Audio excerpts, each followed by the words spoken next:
you. So the dumpster is on fire again. The sight's down. Your boss's face is an ever-deepening purple.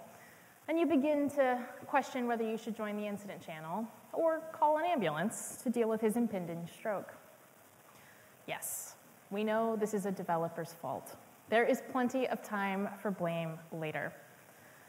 Postmortems have a macabre name because they were once intended to be Viking-like funerals for someone's job. But we're civilized now, so we call them post-incident reviews. Fires are never going to stop. We're human. We miss bugs. We fat finger commands, deleting dozens of servers, and then essentially bringing down S3 and USENIX for hours. But we can fundamentally change how we approach fires. And to do that, it requires adopting the solutions and techniques of industries much older than ours. Firefighting, the kind with actual flames, was created as a lucrative scheme by Marcus Crassus in ancient Rome. Only we wouldn't have considered this brigade to be heroes. They would arrive to the scene of a fire, negotiate the price of their services with the homeowner while doing nothing, and if an agreement could not be reached, they would let the home burn to the ground. And then, at the end, offer to purchase the property for a fraction of the price. This is probably not a great strategy if you're pitching a VC, but you might be able to get that sweet, sweet Series A. You're just going to need to use the word blockchain in your proposal. Firefighters have clear procedures and a strong hierarchy. The first truck to a scene immediately begins assessing the situation. They evaluate building construction, visible smoke, fire, and flow paths. The incident commander, or IC in this case, gives orders to his or her personnel regarding fire attack, as well as calling for additional resources, communicating with those not yet at the scene, and preparing an action plan, which sounds a lot like the tight, orderly process of a hotfix in a crisis, right? Just kidding. I'm Emily Freeman. I'm a developer advocate for a company called Kickbox. Our API is a smarter, better reCAPTCHA. We ensure that your users are real people with legitimate email addresses. This is actually my first time in Dusseldorf, so I'm excited to be here with you all. This talk is going to focus on how firefighters approach a fire before, during, and after an incident, and how we can apply those strategies to our own, admittedly much less dangerous fires. Who here has responded to a code fire? Doesn't have to be on the level of a GitLab, but yeah, something, okay. Who here was the cause of that fire? Yeah, the rest of you are liars, so thanks for being honest. Let's just assume that you're all innocent, doe-eyed junior engineers who have never actually been the cause of a full-on crisis. I'm going to explain to you how it's going to go down. You'll cock your head and look a little squinty at something that looks a little off. Maybe the site's taking 20 seconds to load. Maybe your fake user account suddenly has admin permissions. Uh-oh. Your body's going to go cold. Your heart will plunge into your stomach. You will frantically rack your brain trying to figure out if you're the cause of this. A sudden sense of relief will wash over you. You are not responsible. It was probably the quiet guy who sighs a lot during code reviews. You'll very confidently type git blame. Oh God, yeah, no, it's your fault, absolutely. You are definitely fired. But, you know, maybe no one noticed, so you'll check Twitter, see if anyone's mad. Yeah, Twitter hates you. Not only are you fired from this job, you're never going to work in tech ever again. You're going to very calmly type a message into the incident channel in Slack and say you suspect something is wrong. You will try to remain calm, but everyone's going to know that you are absolutely panicking. At this point, your boss is going to freak. This is normal. Just stay calm. It's prison rules now. You're going to want to look straight ahead, no eye contact. Maybe you deployed a bad code, deleted a database. Either way, oopsie daisy, we all do it. So what now? Well, you're going to figure out how to fix it. And if you can't fix it, you're going to ask for help. That's why you have teams. Even though the stakes feel really high, often they're really not. Following an incident, there is always a postmortem or post-incident review. I'm just kidding. There's almost never a postmortem or incident review. And if there were, it'd mostly be finger pointing and suggestions for switching a tool from, I don't know, maybe AWS to Azure or Docker Swarm to Kubernetes, because tooling is always the issue, right? This process sucks. Literally, none of us like it. I believe we can do better, because firefighting has become a long way, a really, really long way. And I'm not talking about way back in Rome with Marcus and his crew of hooligans. I'm talking about 50 years ago. And if firefighting, something that is rife with military-like regulations, can advance quickly and methodically, surely tech can. That's what we do best, right? Iterate quickly to find the best solution. So what made firefighting advance so quickly? Unfortunately, simply put, funerals. People died, homes were destroyed, forests were razed. The 70s are known for disco and bell-bottoms and, oh my God, terrible polyester outfits. It was not fashion's greatest decade. But hidden in all of that, it also saw a lot of political upheaval. The Cold War was in full swing. Much of the Middle East was warring with Israel. And the US began winding down their involvement in the quagmire that was Vietnam. Buried deep in all of that chaos is a series of destructive forest fires in California. So destructive and deadly, firefighters were forced to rethink their approach. So they went to the state. And those folks at the state did what any bureaucrat would. They had a meeting. And then those folks formed a task force. And because a government agency has never met an acronym it didn't love, they named it Firefighting Resources of California, Organized for Potential Emergencies, or FIRESCOPE. FIRESCOPE distilled their findings into 4 key critical areas: flexibility, consistency, standardization, and budget. An organization must be flexible to respond to the needs of various incidents. Firefighters sometimes rescue ducks from drains and cats from trees, and it's great because we watch the videos on YouTube. But they also respond to events that are catastrophic, as terrorist attacks. These events call for radically different responses. Sometimes our fires are buggy code. A simple revert will fix it. And other times, someone force pushed to production and you've got to wade knee-deep in builds. The folks at FIRESCOPE realized that using one communication system for house fires and another for forest fires didn't make any sense. The more you use a particular system, the more it becomes second nature to you, embedding itself in your muscle memory, which is why we have dumb arguments about which IDE to use. It's not because one is necessarily better than the other, but because we're personally comfortable with it. And that level of comfort and familiarity makes the process of development faster and less stressful.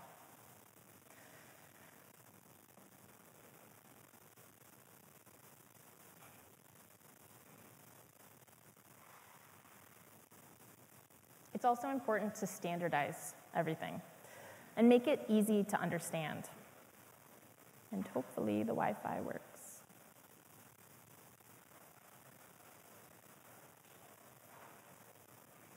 One moment, guys, sorry. I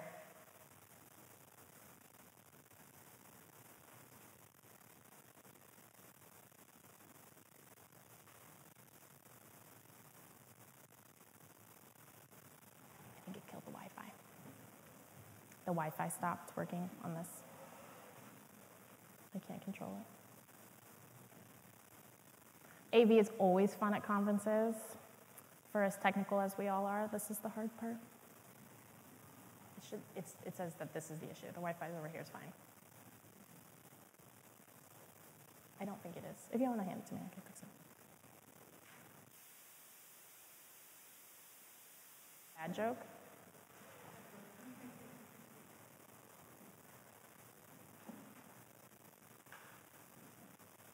No? None?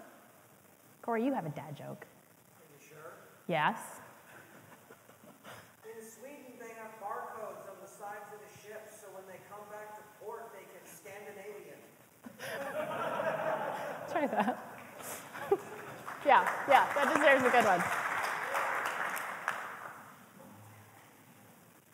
All right, let's make sure this is all working.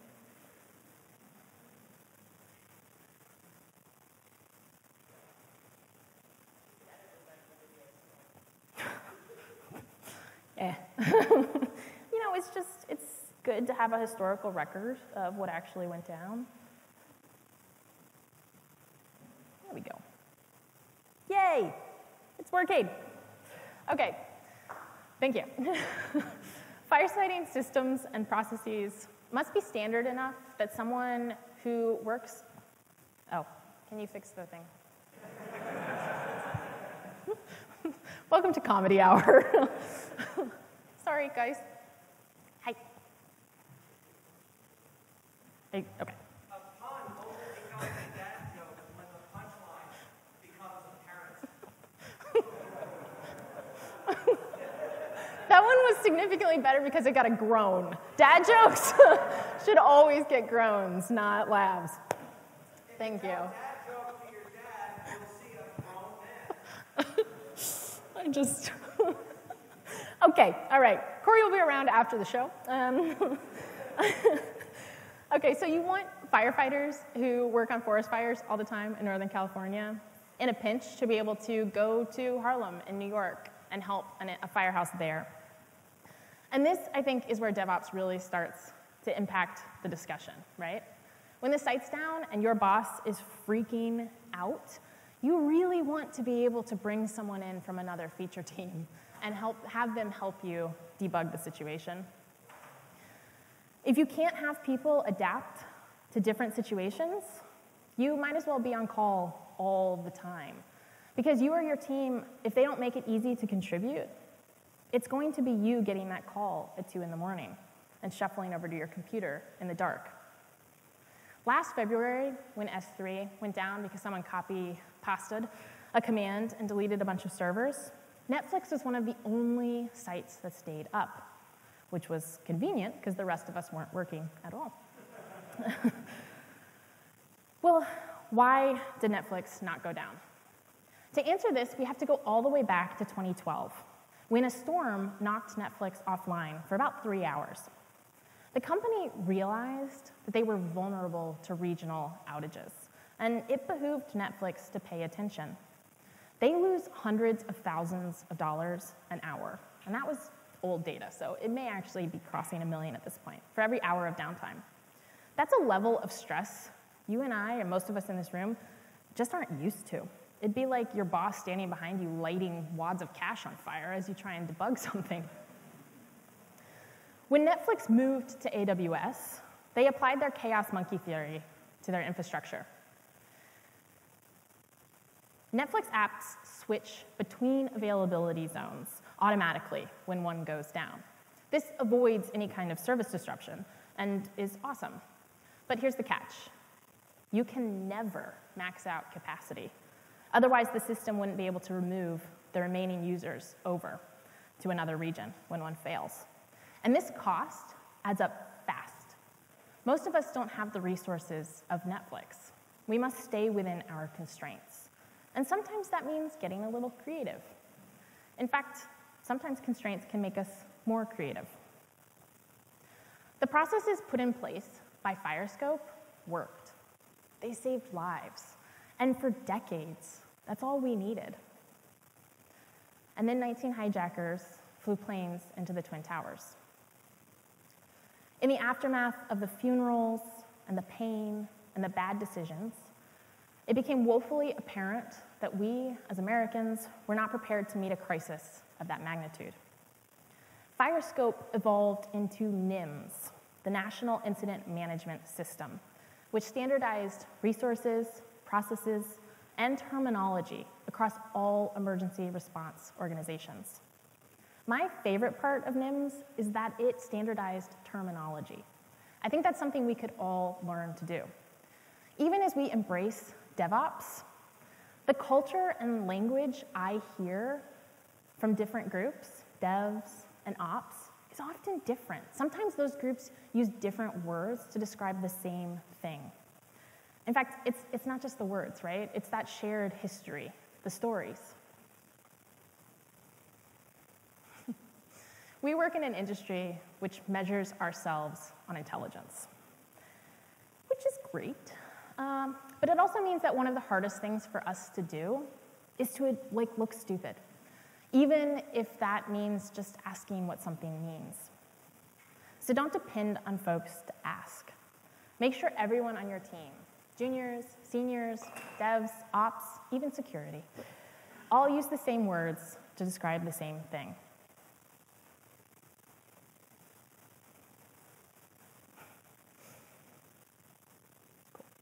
NIMS is flexible and scalable, which means it can meet the needs of any incident, at least any we have come across so far, right?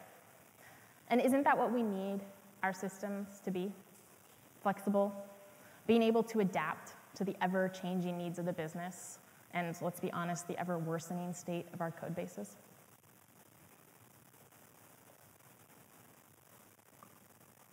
This is what the FEMA incident command hierarchy looks like. Now, this is a bit much. I would say this is heavy-handed. Hierarchy in tech is always going to be a controversial topic, and I have strong opinions of it. I'm sure many of you do as well. But even as a fan of hierarchy, I think this is too much. This level of constraint isn't helpful. In fact, many of our teams don't actually have enough people to fill these roles, right? What I'm suggesting is a lot more like this. Yes, there needs to be someone in charge of the scene. The cats, they don't hurt themselves. There needs to be a designated leader, someone who is empowered to gather information, make quick decisions, and delegate responsibility. Imagine Amy, a developer, is the primary person on call tonight. Now, if you just took a short breath and choked on your coffee a little bit, yes, Amy is a developer, and yes, she is on call. Don't at me. I think developers should be on call. Amy receives an alert at 2 o'clock in the morning because dumpsters only catch fire in the middle of the night, right? She checks it out, but is unable to resolve the situation quickly. And because she's comfortable, she escalates it to the secondary person on call. Jessica stumbles over to her computer and is also unable to fix the issue. European customers are about to come online, and it's important to address the situation soon. They jointly together make a decision to make the situation a full-fledged incident. And because the company has strong processes in place, this is easy. It's time to deploy an incident command hierarchy. So buckle up. You can set up a different alerting system in PagerDuty or VictorOps. You could use a phone tree. You can deploy a fleet of pigeons. I don't really care how you contact the people who need to be called, as long as you can do it quickly and easily. Just like you have a primary and secondary person on call, I suggest you rotate incident teams. This is an awesome opportunity for some of your junior developers and people with different skill sets and interests to roll up their sleeves and jump in. And if you're experiencing heart palpitations at the thought of a junior engineer running an incident response, just take a minute, relax, it's gonna be okay. There is no better way to train and empower your employees than to give them the autonomy and resources to do what they need, or they do best, right? Engineer solutions. If they start to flounder, they can have an entire team on which they can rely. While the people who fill these roles will rotate, the roles themselves will not. And everyone on the team should have the opportunity to fill a role and be trained in that role. Put people where they're uncomfortable, because discomfort is the first step in learning, I think. And if it's within a safe environment, it's extremely healthy. Your most senior engineer, the one who knows literally everything inside and out, yeah, he's now your comm chief. And that brand new engineer you just brought on, she's your incident commander. So what does this look like in practice? Well, just like a firefighter, the incident commander is going to start an initial size up. What services are being infected, which customers are impacted. And that's where you start taking action. The IC will determine how many engineers the tech chief needs to have at their disposal. And just like an IC at a fire would determine how many fire engines were needed at the scene. ICs regularly call an extra engine or two and have them wait 3 to 4 blocks away. It's a good way of keeping them close, but not distracting right at the scene. I suggest you warn a few engineers if you think you might need them. It gives them time to get up, make some coffee, put some pants on. If it's up to the tech chief at this point to wake up the engineers that they need. And at this point, I want you to also hop on a video call. Slack is an incredibly useful tool, and I know we've all grown to rely on it heavily. How could we possibly communicate without GIFs and emoticons? Well, I want you to go back to the original, your actual face. People will always have a natural inclination to talk one-on-one and communicate verbally, especially when their fingers are busy typing. So give them that opportunity. If the comm chief is available or one of the engineers is particularly glassy-eyed and tired, have them jot notes about what's being said or attempted. It'll inform decisions as you move forward, ease communication, and serve as a historical reference for your post-incident review. The tech team will likely start looking more closely at monitoring and observability systems. I'm sure there's 8 vendors out there who will help you with that. Engineers may also look at recent deploys, start digging into code. The comm chief is a really underappreciated role in this situation. This person's first job, in my opinion, should be to schedule that post-incident review. Now, this seems unintuitive, right? That's like calling the dentist to schedule an appointment while your house is burning down. But I think here's what it does. It eliminates the blame and shame from a situation. I recommend the comm chief make a statement internally to simply say, it doesn't matter why this happened or who, if anyone, is the cause. What is important now is that we'll dig into how we can improve our systems and processes later. For now, stay focused on fixing the issue and communicating with your team. We only have so much brain energy, all of us.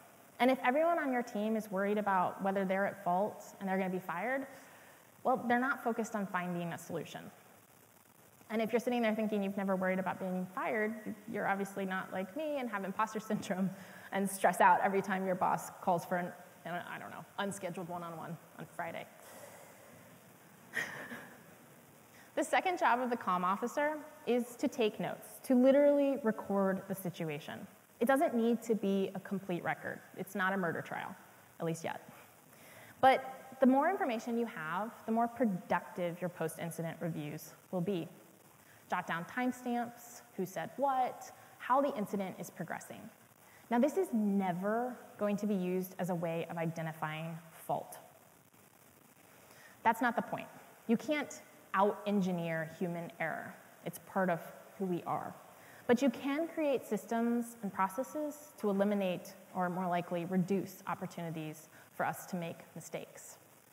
Throughout the entire process, the IC is in charge of communicating important information to leadership and other stakeholders.